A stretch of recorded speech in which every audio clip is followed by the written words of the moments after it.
The sterile scent of the courtroom clung to Amelia's clothes like a shroud, a stark contrast to the fragrant aroma of lavender and chamomile that usually filled her small cottage. It had been 3 months since the verdict. 3 months since Sophia, her ex-husband's new wife, had sat stone-faced as the judge dismissed her frivolous lawsuit. Amelia had won, but the victory felt hollow, a temporary reprieve in a war she never wanted to fight. She'd hoped that would be the end of it, that Sophia would finally leave her to rebuild her shattered life.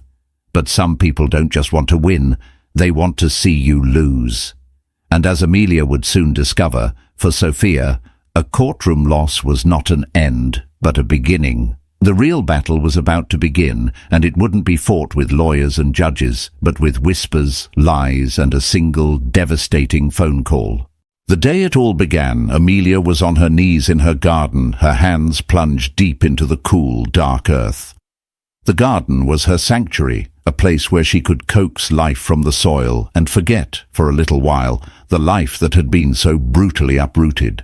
It had been 2 years since the divorce from Mark, a messy, painful affair that had left her with a broken heart, a mortgage she could barely afford, and a profound sense of failure. But she was a survivor. She'd started a small business from her home, selling artisanal soaps and candles, her creations a testament to her resilience. The familiar crunch of tires on the gravel driveway broke her reverie. She looked up, shielding her eyes from the afternoon sun, and saw a sleek, black sedan pull up in front of her cottage. A man in a sharp suit stepped out, his face a mask of professional indifference. He was holding a briefcase, and Amelia's stomach clenched. Men in suits never brought good news. "Amelia Hayes?" he asked, his voice crisp and impersonal. "Yes," she said, her voice barely a whisper. He handed her a thick envelope. "You've been served." The words hung in the air, heavy and suffocating. Served for what? She hadn't done anything wrong. She was just trying to live her life, to find some semblance of peace after the storm. She tore open the envelope, her hands trembling. The legal jargon swam before her eyes, but a few words stood out, sharp and venomous. Defamation, emotional distress, damages. And then she saw the plaintiff's name. Sophia Hayes. Sophia, Mark's new wife. The woman who had, in Amelia's mind, stolen her life. Amelia had only met her a handful of times, at awkward, stilted handovers when Mark came to pick up the last of his things. Sophia was beautiful, of course, with a practiced smile and eyes that held a chilling emptiness. She had always made Amelia feel small, insignificant, a relic of a past that Mark was eager to erase. The lawsuit was a work of fiction, a twisted narrative in which Amelia was a bitter, vindictive ex-wife, hell-bent on destroying Sophia's happiness. It claimed that Amelia had been slandering Sophia to mutual friends, spreading vicious rumors, and causing her severe emotional and psychological harm. It was all lies, of course. Amelia had been so careful, so determined to maintain her dignity, to not give Mark and Sophia the satisfaction of seeing her crumble. She sank back onto her heels, the legal documents clutched in her hand. The garden, her sanctuary, suddenly felt like a cage.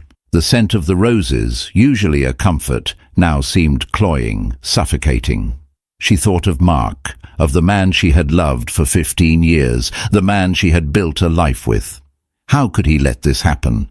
How could he stand by and watch his new wife try to destroy her? The power imbalance was staggering. Sophia had Mark's wealth and influence behind her, while Amelia had only her small business and a mountain of debt. It was a classic David and Goliath story, but Amelia didn't feel like a plucky underdog. She felt like a lamb being led to the slaughter. She spent the next few days in a daze, a fog of disbelief and despair. She barely ate, barely slept. The legal documents sat on her kitchen table, a constant mocking reminder of the nightmare that had become her life. She finally called a lawyer, a woman named Sarah, who had been recommended by a friend. Sarah was sharp, compassionate, and blessedly direct. "This is a classic intimidation tactic," Sarah said after reading through the lawsuit. She's trying to bully you, to bleed you dry financially and emotionally, but her case is weak. There's no evidence, just a lot of hearsay and conjecture. We can fight this, Amelia, and we can win." Sarah's words were a lifeline, a glimmer of hope in the darkness. But even with a good lawyer on her side, the fear was a constant companion. The psychological conflict was relentless. Sophia's accusations, though baseless, had a way of seeping into her consciousness, making her question herself. Was she bitter? Was she resentful? Had she, in some unguarded moment, said something that could be twisted and used against her? The hidden motives were what truly terrified her. This wasn't just about money or reputation. This was about something deeper, something more personal. Sophia wasn't just trying to win a lawsuit. She was trying to erase Amelia, to obliterate her from Mark's past and from her own future. It was a battle for her very existence, and Amelia knew with a chilling certainty that this was only the beginning. The first pre-trial hearing was a blur of legalese and veiled hostilities.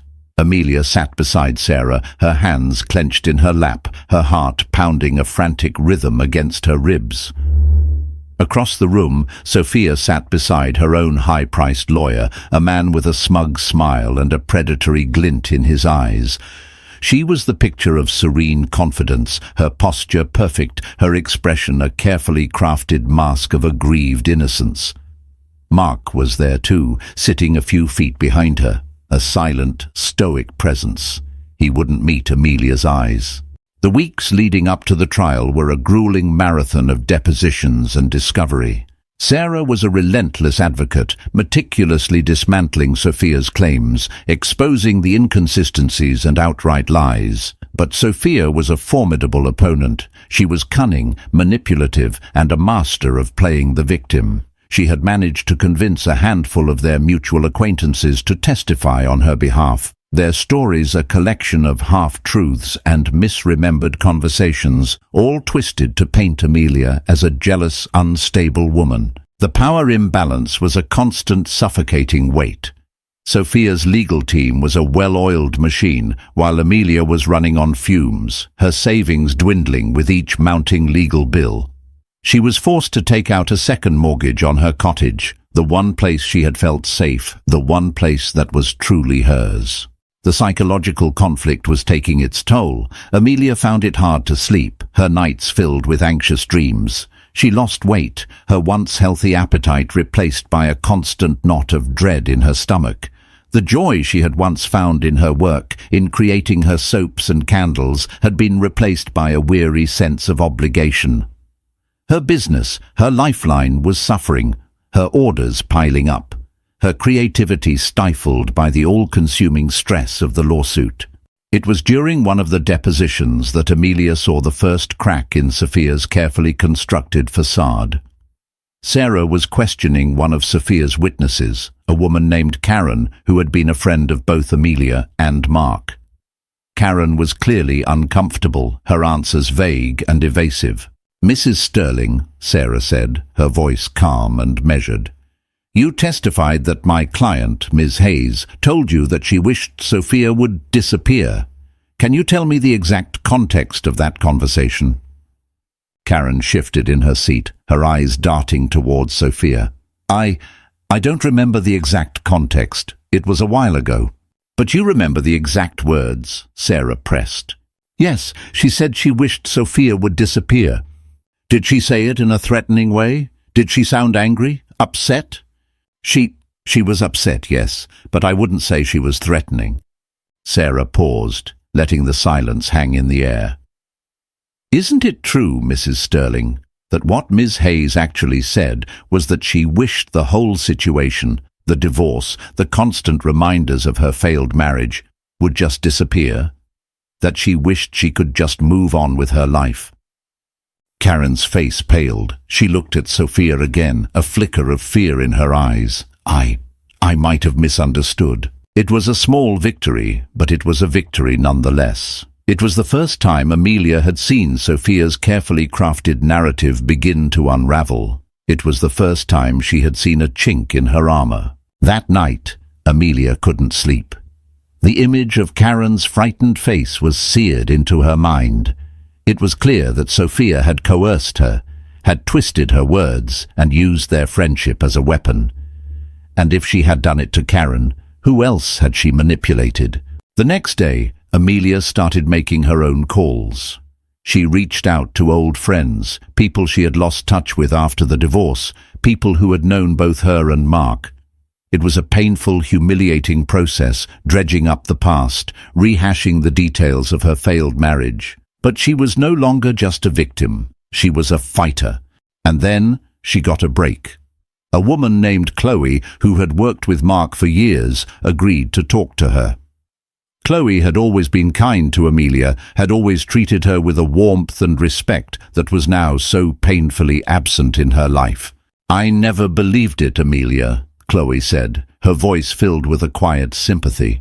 "I never believed you were the kind of person Sophia was making you out to be. She's a piece of work, that one."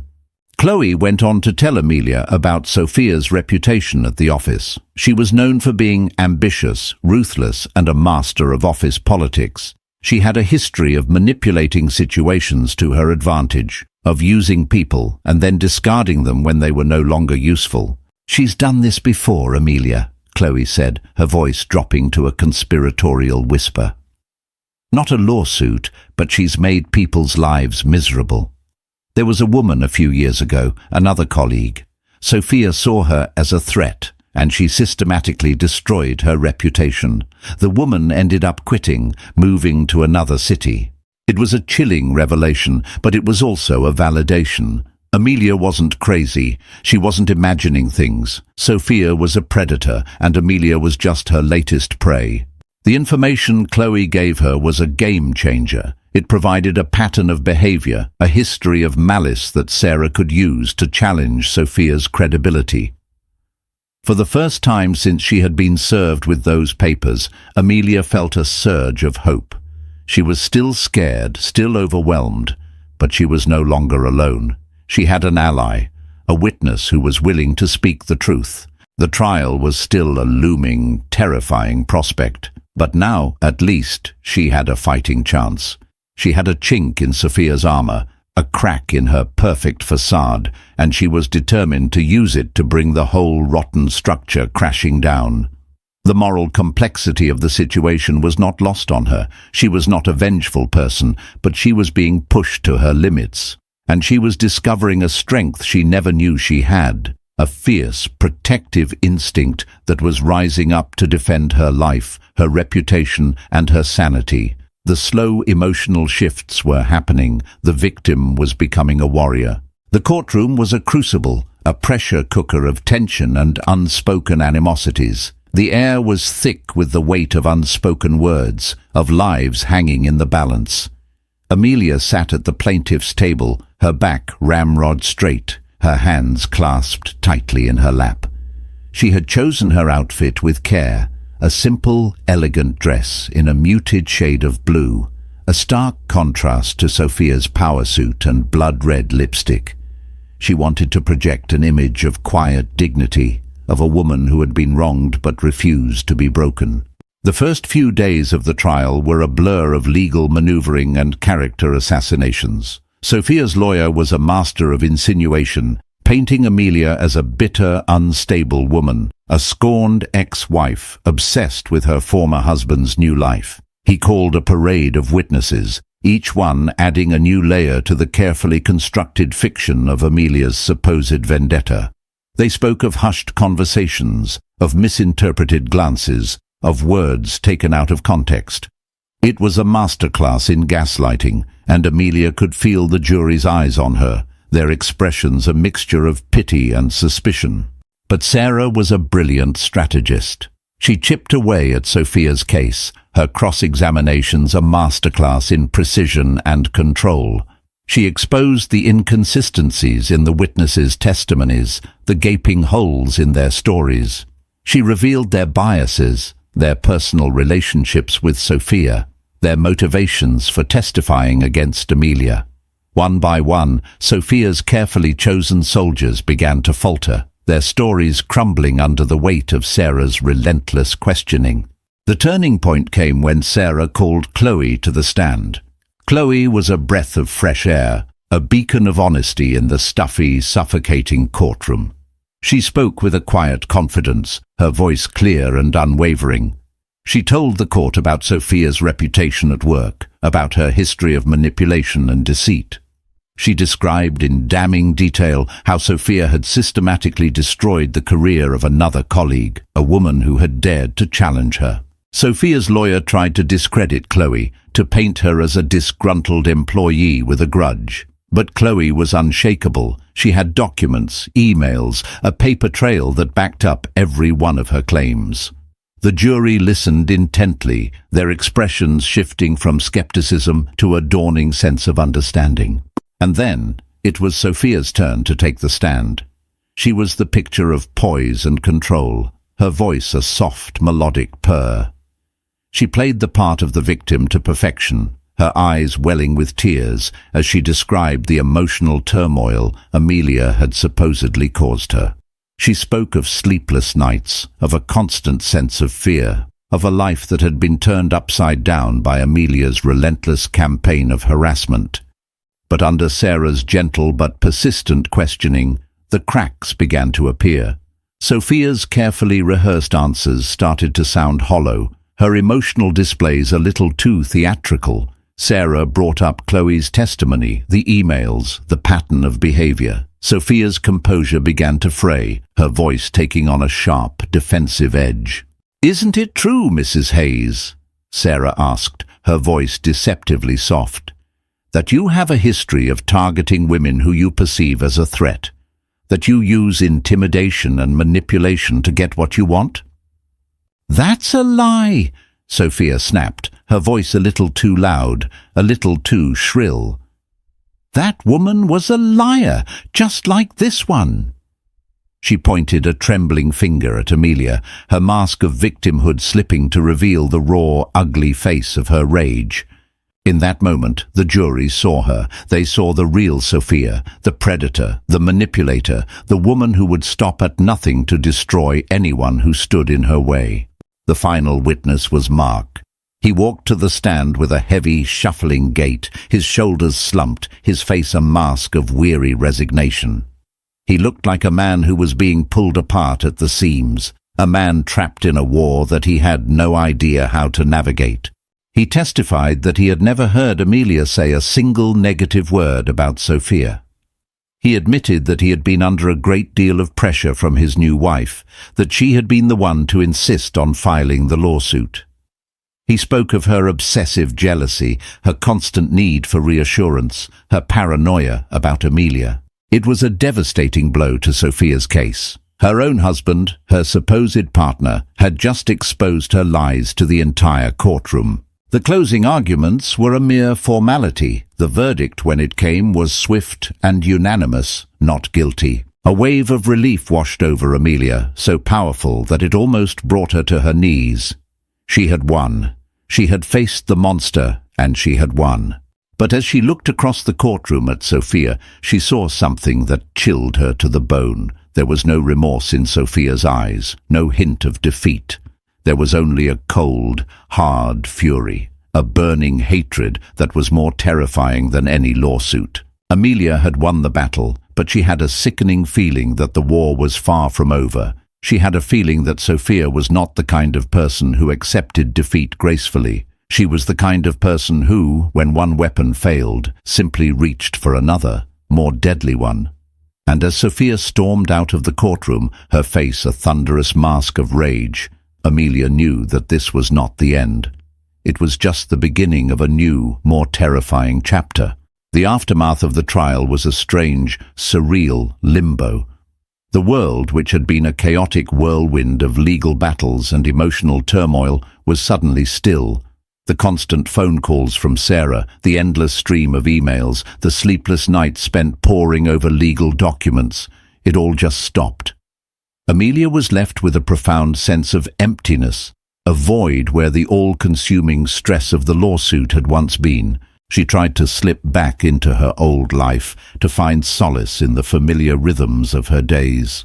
She threw herself into her work. her hands moving with a frantic energy as she mixed and poured, her small workshop once again filled with the comforting scents of lavender, chamomile and sandalwood.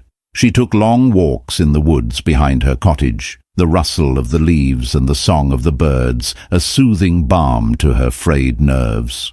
But the peace was fragile, a thin veneer over a deep, abiding sense of unease. The image of Sophia's face, contorted with rage, was seared into her memory. She couldn't shake the feeling that she was being watched, that she was living on borrowed time. Every creak of the floorboards, every rustle of leaves outside her window sent a jolt of fear through her. Mark had called her a few days after the trial, his voice thick with a mixture of apology and self-pity. He told her he was sorry for everything she had been through, that he had never wanted it to go this far. He painted a picture of a man trapped in a toxic marriage, a man who was just as much a victim of Sophia's manipulations as Amelia was. Amelia listened, her heart a cold, hard knot in her chest. A part of her, a small, foolish part, wanted to believe him, to feel a flicker of the old sympathy she had once had for him. But she couldn't. He had made his choice. He had stood by and watched as his new wife tried to destroy her. He was not a victim. He was a coward. "I have to go, Mark," she said, her voice flat and devoid of emotion, and she hung up. The slow emotional shifts within her were profound. The woman who had once been so desperate for Mark's approval, so willing to forgive his flaws, was gone. In her place was a woman who was learning to rely on herself, to trust her own instincts, to draw a line in the sand and say, "No more." She started taking self-defense classes, the physical exertion a welcome release for her pent-up anxiety. She installed a new security system in her cottage, the blinking red light a small, reassuring presence in the darkness. She was no longer a passive victim, waiting for the next blow to fall. She was preparing for battle. And then, one crisp autumn afternoon, it came. She was in her garden, harvesting the last of her tomatoes, when she saw a car pull up to her driveway. It wasn't a sleek black sedan this time, but a nondescript white van with the words "Child Protective Services" emblazoned on the side. Her blood ran cold. She had no children. Why would they be here? Two women got out of the van, their faces a mixture of professional concern and weary resignation.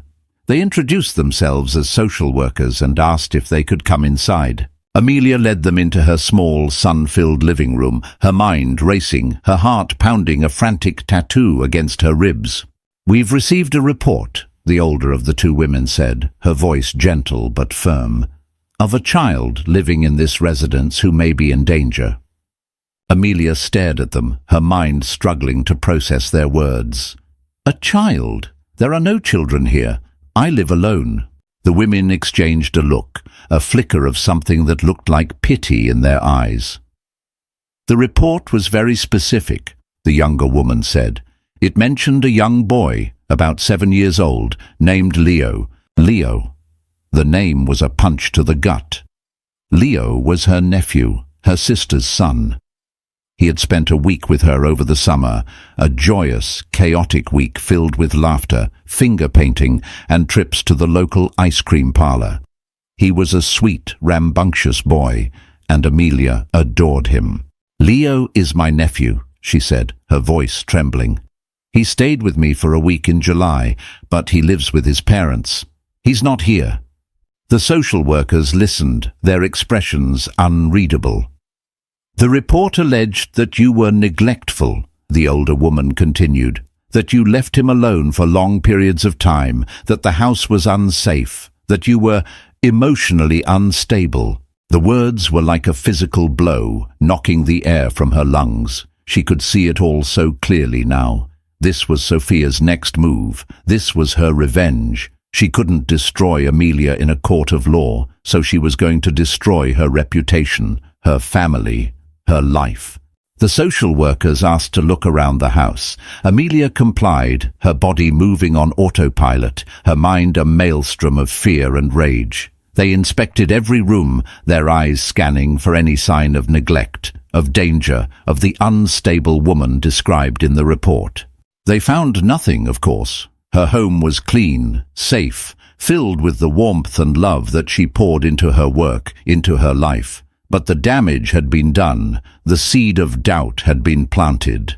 The betrayal was a bitter, metallic taste in her mouth. This wasn't just about her anymore. Sophia had crossed a line. She had brought an innocent child into her sick, twisted game. The psychological conflict was a raging battle in her mind. She wanted to scream, to rage, to hunt Sophia down and make her pay for what she had done, but she knew that was what Sophia wanted. She wanted Amelia to lose control, to become the unstable woman she had painted her to be. But Amelia was not that woman. She was a survivor, she was a fighter, and she was not going to let Sophia win. As the social workers left, their faces a mixture of confusion and apology, Amelia knew that this was a turning point. The calm was over. The storm had arrived. And this time, she was ready for it. She was not just fighting for herself anymore. She was fighting for Leo, for her family, for the truth. And she would not back down. The visit from Child Protective Services was a brutal, calculated strike designed to shatter Amelia's already fragile sense of security. For a few days, she was adrift in a sea of despair. The violation of her home, the insidious nature of Sophia's attack, the fact that she had used an innocent child as a pawn in her twisted game, it was almost too much to bear.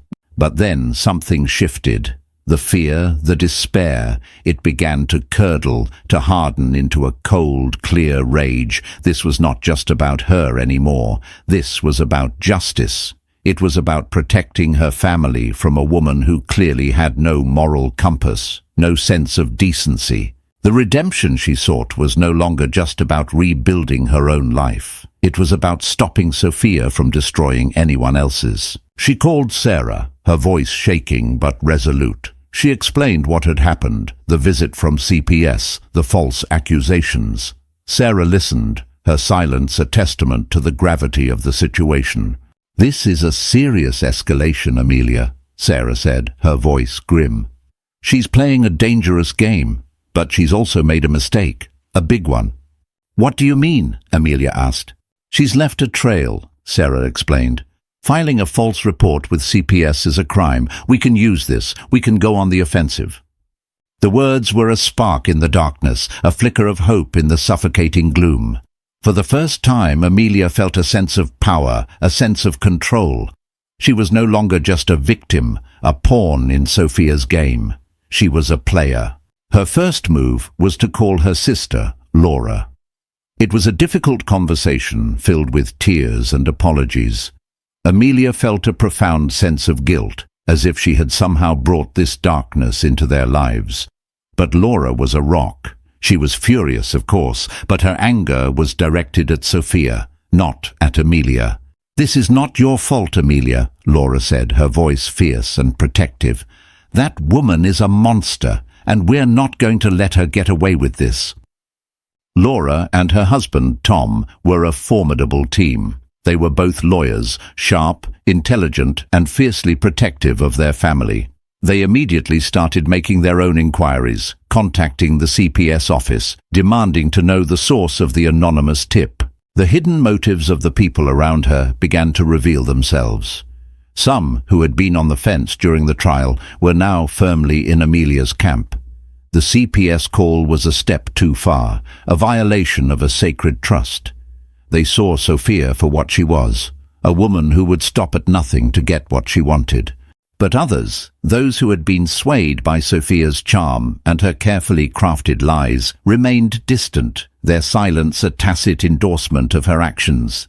The social lines were being drawn, the battle lines hardening. Amelia also reached out to Chloe, her star witness from the trial. Chloe was horrified but not surprised. "This is what she does, Amelia," Chloe said, her voice filled with a weary resignation. "She finds your weak spot, your vulnerability, and she exploits it. With the other woman, the one I told you about, she spread rumors that she was having an affair with a married man. It wasn't true, of course, but it was enough to destroy her reputation. Chloe offered to help in any way she could. She had stayed in touch with some of her former colleagues, people who had also been victims of Sophia's manipulations. She offered to reach out to them to see if they would be willing to come forward, to add their voices to the growing chorus of dissent. A resistance was forming, a small but determined army of women who had all been wronged by Sophia. They were a diverse group. A lawyer, a stay-at-home mom, a corporate executive, a small business owner, but they were united by a common enemy and a shared desire for justice. The psychological conflict within Amelia was still a raging battle. A part of her was terrified, overwhelmed by the forces she was up against, but another part of her was energized, empowered by the support of the women around her.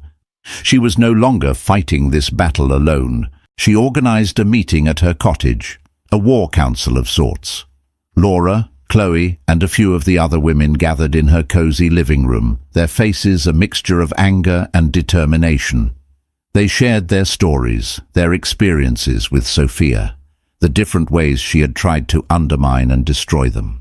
It was a powerful, emotional evening. There were tears, of course, but there was also laughter, a sense of camaraderie, of shared strength. They were no longer just a collection of individual victims. They were a collective, a force to be reckoned with. They started to strategize, to pool their resources, their knowledge, their skills. Laura and Tom would handle the legal side of things, building a case against Sophia for filing a false report. Chloe and the other women would gather evidence, document every instance of Sophia's harassment and manipulation. And Amelia, the reluctant leader, the woman who had just wanted to be left alone, found herself at the center of it all, a symbol of resilience, a beacon of hope for all the women Sophia had tried to silence. The moral complexity of their mission was not lost on them. They were not seeking revenge, not in the traditional sense. They were seeking justice. They were fighting to expose a predator, to protect future victims, to create a world where women like Sophia were not allowed to wield their power with impunity. The slow emotional shifts were happening all around them. Women who had once been afraid were now finding their voices. Women who had once felt isolated were now finding community. And Amelia, the woman who had lost everything, was in the process of finding something far more valuable, her purpose. The battle was far from over, but for the first time she felt like she had a real chance of winning. While Amelia and her newfound allies were busy building their case, Sophia was not idle. She was a master of manipulation, a predator who knew how to set a trap. She had been publicly humiliated, her carefully constructed image shattered by the trial, and she was not about to let that go. She started a smear campaign, a subtle but insidious assault on Amelia's character. She used social media, a network of well-connected friends, and a handful of local gossip columnists to spread her poison. The narrative was always the same. Amelia was an unstable, vindictive woman, obsessed with her ex-husband, a danger to herself and to others. The lies were a constant, low-grade hum in the background of Amelia's life, a toxic cloud that seemed to follow her wherever she went. She would catch people whispering as she walked down the street, see the pitying, judgmental looks in their eyes. Her business, which had been slowly recovering after the trial, started to suffer again. Customers cancelled their orders, their emails a mixture of polite excuses and veiled accusations. The power imbalance was once again on full display. Sophia had money, connections, and a platform. Amelia had the truth, but in the court of public opinion, the truth was often a casualty of the more sensational story. The psychological conflict was a daily battle. Amelia had to constantly remind herself of who she was, of her own worth, in the face of Sophia's relentless campaign to define her. She leaned heavily on her support system, on the women who had her back, who knew the truth and who refused to let Sophia win. And then, Sophia made her next move. She went after Amelia's business, her lifeline, the one thing she had built for herself in the aftermath of her divorce. She filed a series of anonymous complaints with the local health department, claiming that Amelia's workshop was unsanitary, that her products were unsafe, that she was using a host of banned and dangerous chemicals. A health inspector showed up at her cottage unannounced, a clipboard in his hand and a stern, skeptical look on his face. He went through her workshop with a fine-toothed comb, testing her products, swabbing her surfaces, his every move a silent accusation. Amelia was a meticulous craftswoman. Her workshop was spotless. Her ingredients were all natural, organic, and ethically sourced. She had nothing to hide, but the inspection was a violation, another intrusion into her life, another attempt to break her spirit. The inspector found nothing, of course. He gave her a clean bill of health, his report a testament to her professionalism and her commitment to quality. But once again, the damage had been done. The rumor had been planted. The seed of doubt had been sown. But Sophia wasn't done. Her next attack was even more personal, more cruel. She started to target the people around Amelia, the people who had stood by her, who had dared to defy her. She sent an anonymous email to Chloe's boss, accusing her of corporate espionage, of leaking company secrets. The accusation was baseless, of course, but it was enough to trigger an internal investigation, to cast a shadow of suspicion over Chloe's career. She started a vicious rumor about Laura, claiming that she was having an affair with a colleague. The rumor spread like wildfire, a toxic cocktail of gossip and innuendo that threatened to destroy Laura's marriage and her professional reputation. It was a classic predator's tactic. Isolate your prey, cut them off from their support system, make them feel alone and vulnerable. The moral complexity of the situation was a heavy weight on Amelia's shoulders. She felt a profound sense of guilt. These women, her friends, her allies, were being targeted because of her. They were paying the price for her fight. She called another meeting, her voice heavy with a mixture of despair and resolve. "I can't ask you to do this," she said, her voice breaking. "I can't ask you to put your lives, your careers, your families on the line for me." But the women were unshakable. They were no longer just fighting for Amelia. They were fighting for themselves. They had all been victims of Sophia's manipulations, and they were not about to back down now. "We're in this together, Amelia," Laura said, her voice fierce and unwavering. "She's not just attacking you, she's attacking all of us, and we're going to fight back." The slow emotional shifts were happening in all of them. The fear was still there, a constant, nagging presence, but it was being overshadowed by a growing sense of anger, of righteous indignation. They were not just a resistance anymore, they were a revolution. They redoubled their efforts, their determination fueled by Sophia's escalating attacks. They gathered more evidence, documented every instance of her harassment, every lie, every threat. They built a timeline, a detailed, irrefutable record of her reign of terror. And then they got a break. A former personal assistant of Sophia's, a young woman who had been fired for a minor infraction, contacted Chloe. She had seen one of the articles about the trial, had recognized the pattern of behavior, and had decided that she could no longer stay silent.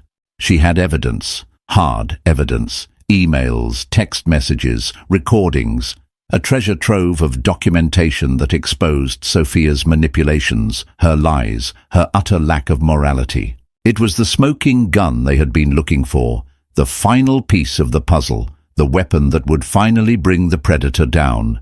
The trap had been set, but it was not Amelia who was about to walk into it.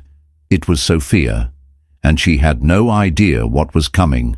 The final confrontation was not in a courtroom, but in the sleek, sterile boardroom of Mark's company. Amelia and her allies had decided to take the fight to Sophia's home turf, to the source of her power and influence. They had sent a carefully worded letter to the company's board of directors, outlining their case against Sophia, providing a detailed summary of the evidence they had collected. They had requested a meeting, a chance to present their findings in person. The board, a group of powerful, influential men who had a vested interest in protecting the company's reputation, had reluctantly agreed. They were skeptical, of course, but the evidence was too compelling to ignore. Amelia walked into the boardroom with her head held high, a quiet confidence radiating from her. She was not the same woman who had trembled in a courtroom just a few months ago. She was a warrior, a leader, a woman who had found her voice and her power. She was flanked by her allies, Laura, Chloe, and the other women who had been targeted by Sophia. They were a formidable force, a united front of resilience and determination. Sophia was already there, sitting at the head of the long, polished table, a smug, self-satisfied smile on her face. Mark was beside her, his expression a mixture of anxiety and confusion. He looked like a man who was about to witness a car crash in slow motion. The meeting began, and Amelia laid out their case, her voice calm and steady. She told the board about the lawsuit, the false report to CPS, the smear campaign, the attacks on her business and her friends. She presented the evidence, the emails, the text messages, the recordings. As she spoke, Sophia's composure began to crumble. Her smile faltered, her face paled, her eyes darted around the room, looking for an escape. The men on the board, who had initially been dismissive, were now listening intently, their expressions a mixture of shock and dawning horror. Chloe spoke next, her voice filled with a quiet dignity. She told the board about her own experiences with Sophia, about the colleague whose career had been destroyed, about the toxic, fearful environment that Sophia had created at the company. And then the former personal assistant, the young woman with the smoking gun, took the floor. She played a recording, a phone conversation between Sophia and one of her society friends.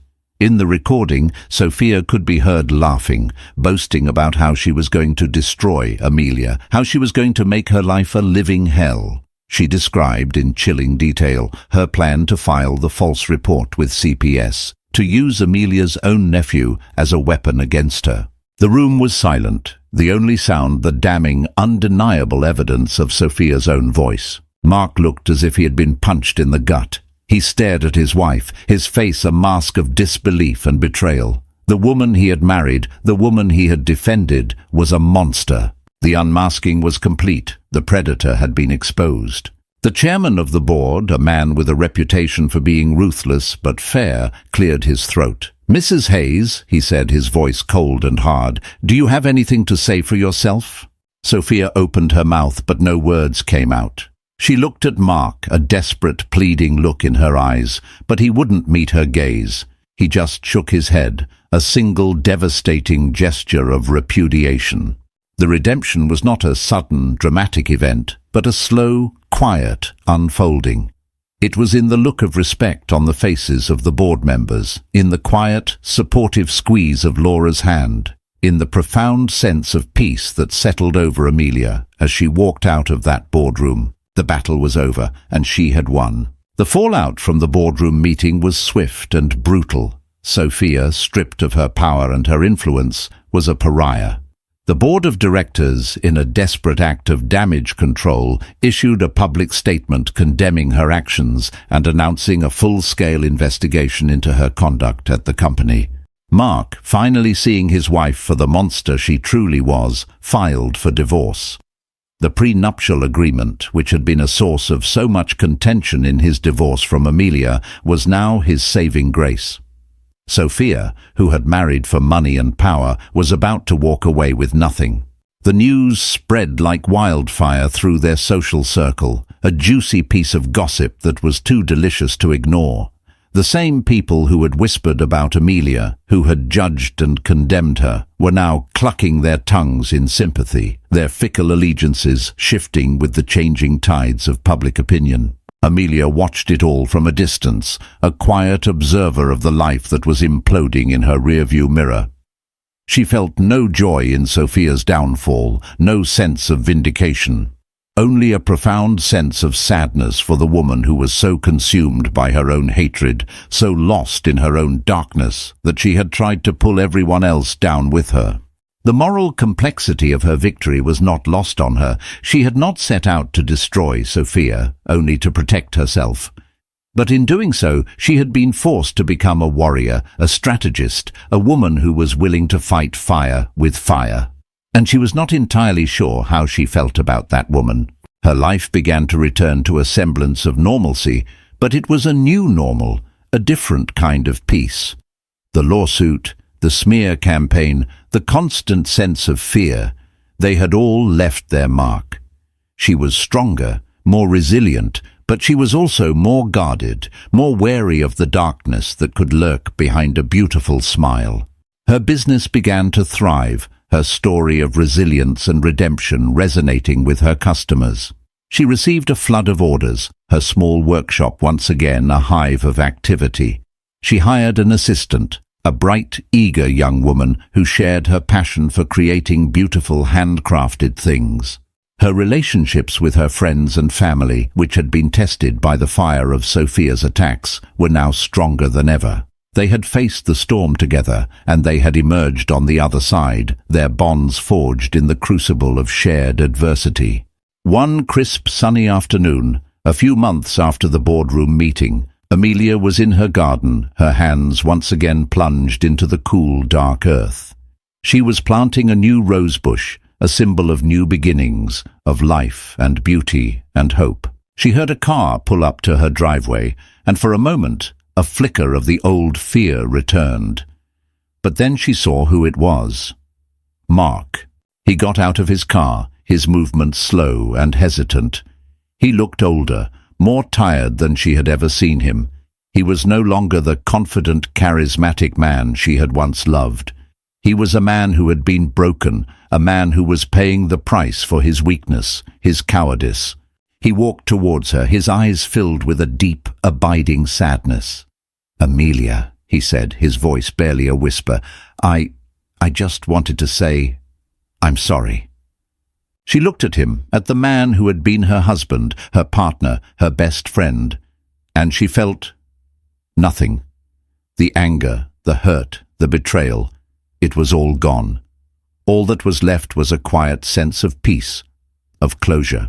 "I know, Mark," she said, her voice soft and gentle. "I know." He stood there for a moment as if he wanted to say more, but the words wouldn't come. He just nodded, a single, heartbreaking gesture of defeat, and then he turned and walked away. Amelia watched him go, and then she turned back to her garden, to the rich, dark earth, to the promise of new life. The reckoning was over. The redemption was complete, and for the first time in a very long time, she felt truly free. And so, Amelia's story comes to an end. A story of betrayal, of resilience, of a woman who was pushed to her limits and discovered a strength she never knew she had. It's a reminder that sometimes the greatest victories are not the ones we win in a courtroom, but the ones we win in our own hearts. It's about finding the courage to stand up for yourself, to fight for what's right, and to never let anyone extinguish your light. If you were moved by Amelia's story, if you've ever felt like you were up against a force that was bigger than you, then please give this video a thumbs up. Share it with someone who might need to hear this message of hope and resilience. And don't forget to subscribe to our channel for more stories that will touch your heart and inspire your soul. Thank you for watching.